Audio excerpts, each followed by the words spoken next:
Hi, this is Dr. Sana Hashmi, and this week in my Friends Eye on China column, I explored what are Chinese views and what are Chinese saying about India's External Affairs Minister S. Jaishankar's visit to China.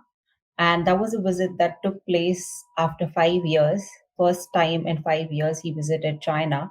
And that was also the first visit in 5 years after the 2020 Galwan clashes. So, of course, that is an instrumental visit and that is important on a number of counts. But in China, uh, many are analyzing this visit and are seeing this as a shift in India's China policy. So there's a lot of discussion, there's a lot of chatter about shift in India's policy, and they're actually decoding how Jaishankar was in China, how was his body language, how his approach to it when he was meeting the vice president and also during the SCO, and he also met Chinese President Xi Jinping. So, of course, the main purpose of the visit was to attend the Shanghai Cooperation Organization foreign ministers meeting. But as in the attention has been given, and what they have been talking about is that the Indian side actually used this opportunity to reach out to China. And much of the commentary actually focused on proving as well as analyzing what is the perceived tone and shift in Jaishankar's approach while he was in China. And in fact, on a number of platforms, there was a recurring question that kept coming on number of media platforms, online platforms, social media platforms. And the question was, why did India's external affairs minister, who was widely seen in China as a China hawk, suddenly dialing down his rhetoric during his recent visit to China? And in their view, this wasn't just a routine diplomatic trip. This wasn't just about the SEO. In fact, that was hardly about the SEO in their views. So officially, he was there for the SEO, that is very much there, foreign ministers meeting. But in Beijing, many saw it as something more, much more than a routine SEO multilateral meeting.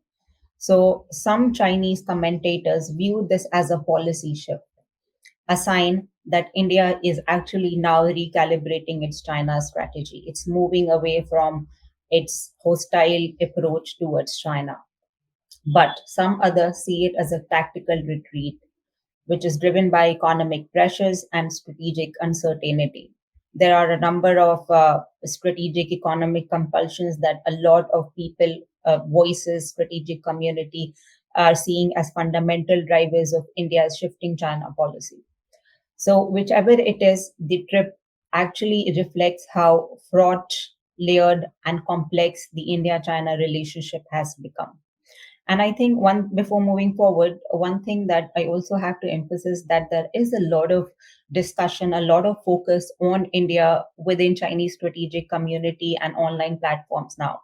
So a few years ago, that was not really the case. That actually tells us that how India is becoming important for China, in China, and also at the global stage. So India is actually becoming a country that is very difficult to ignore, because earlier it was primarily the US, Japan, or Europe. So I think this is a relatively recent newer development, but that tells a lot about how Chinese are viewing India, and it's just very difficult to ignore or avoid India.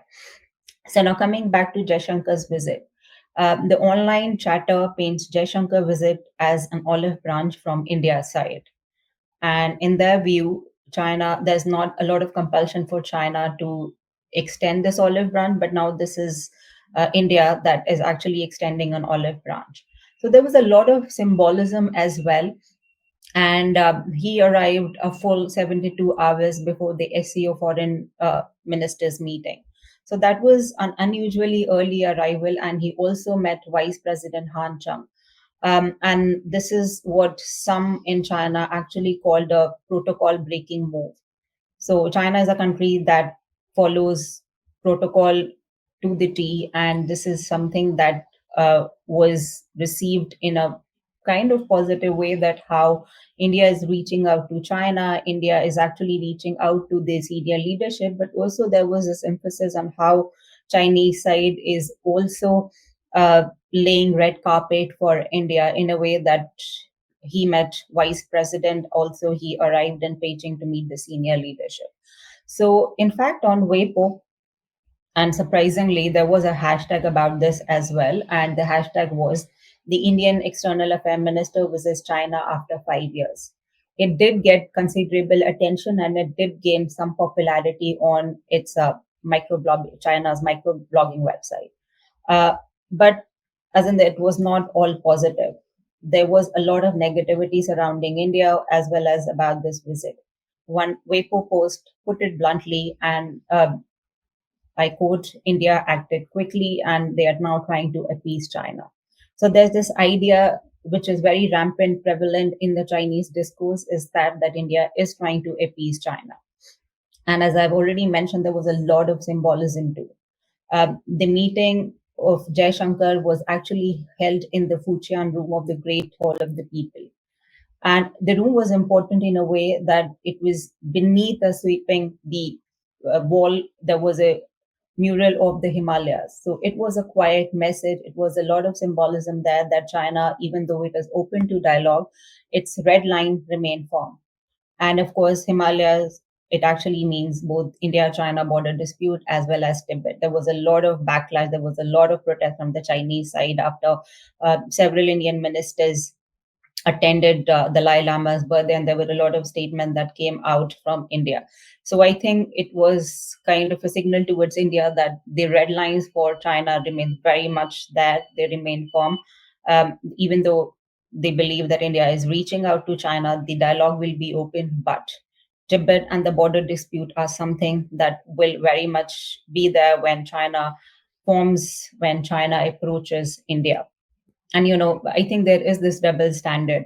And on one hand, they keep asking India to keep the border dispute on the back burner, but I think this visual symbolism is some is actually a step to kind of intimidate India, to intimidate Jaishankar. And I do believe there is very much hypocrisy and double standard when it comes to China's India policy.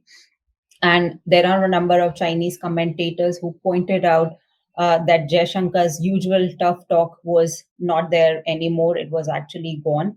And gone were also the warnings about neighbors needing to obey or pay the price. I think that was a recent statement that Jaishankar made about specifically in reference to China. So the idea among the strategic community and a number of voices is that he spoke of dialogue, mutual respect, and core interest. So it was very different from the usual rhetoric, the usual statement that we have from Jaishankar. So to many in China, this wasn't seen as pragmatism. And in fact, it was labeled as second cowardice, and it was actually mentioned as something that is not usual from India's side. So in Chinese view, what is driving this shift? So Chinese analysts say that it's actually India's triple anxiety. So the first is its rare earth supply crisis. Then there is a disruption in global shipping routes and it has to reach out to China. Then third is, and I think this was the most surprising from my perspective, in a way that what they believe is that India's voice is being diminished in multilateral organizations and grouping. And here they actually meant BRICS and the Shanghai Cooperation Organization. And I think this is in reference to what happened when Indian Defense Minister was attending the Shanghai Cooperation Organization Defense Minister meeting, and how he opted out of the statement when there was no mention of Pahalgam terror attacks.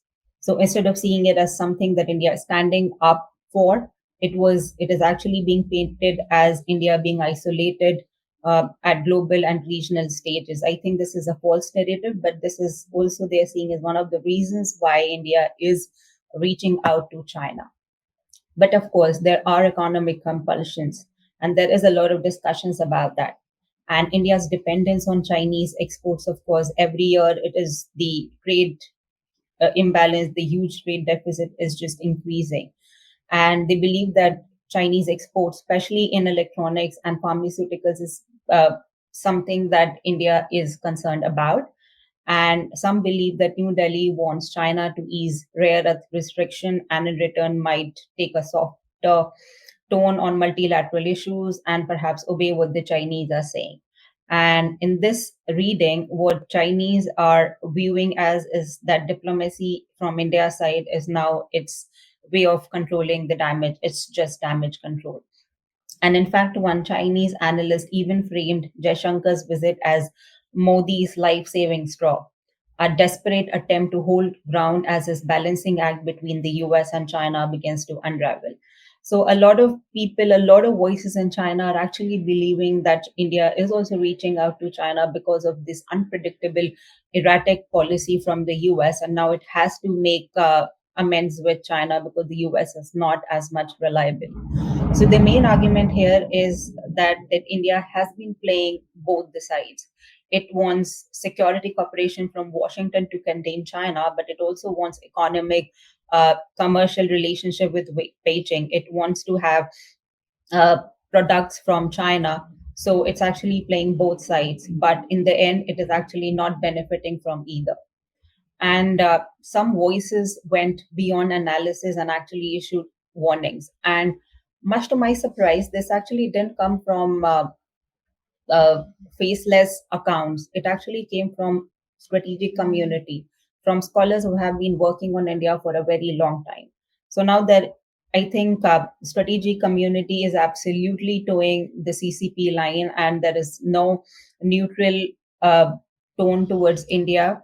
And I do believe that this is very different from what we are seeing in the English media. If you look at what the strategic community scholars are saying on in the Chinese language media, is just issuing veiled threats to India. And I'll give you a few examples. So Liu Zongyi, who is a prominent Chinese scholar, he called India a chronic internal cancer within the Shanghai Cooperation Organization. And by that, he meant that India is the only country that is actually hampering the functioning of the SCO. And he also actually urged Xi Jinping and China to stop focusing on India and sidelining India further to make SCO function better and more effective. And there are a few scholars, other scholars, who also caution that growing India US ties would only deepen friction with India, and there is this sense of unreliability with respect to India.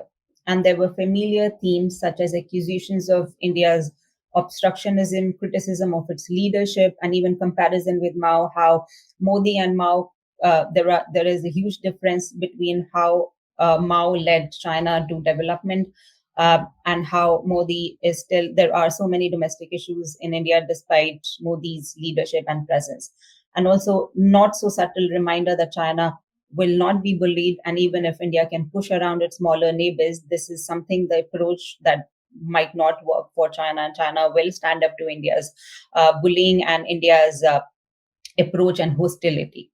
But then one of the prominent scholars, who's a distinguished professor, Chen Kangrong, he went further and he actually said that India suffers from hegemonic ambition. India still suffers from Cold War mentality and still clinging to colonial delusions. And he also talked about how India annexed Sikkim and about India's so called territorial ambitions with respect to the line of actual control. And he further mentioned that in any direct clash, that India would be outmatched, not just on the battlefield, but also in governance reform and strategic clarity. And he actually meant that there is no match between China and India is bound to lose. But what is striking is how much of this Chinese commentary frames India's moves as capitulation.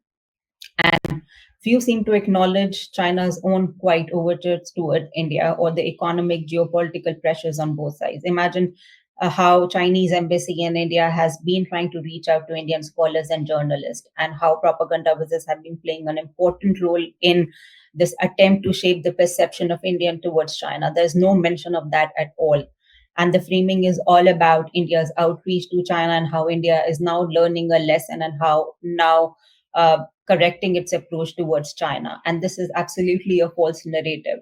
And the domestic audience is just getting to know what the CCP wants them to know about India and its approach, which is, I believe, if it's at least half truth. It's not the complete truth.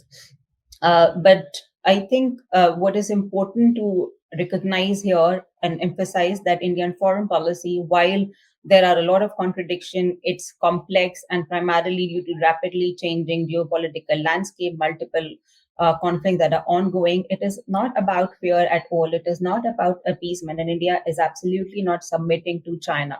India is just responding to the changing geopolitical landscape. It is about keeping options open. It is about managing vulnerabilities and buying time. And of course, preparing for what comes next so that India is exposed to vulnerabilities less. And when it comes to Jaishankar's visit to China, it may not shift the trajectory of India China relations overnight, but at least there is effort to manage tensions.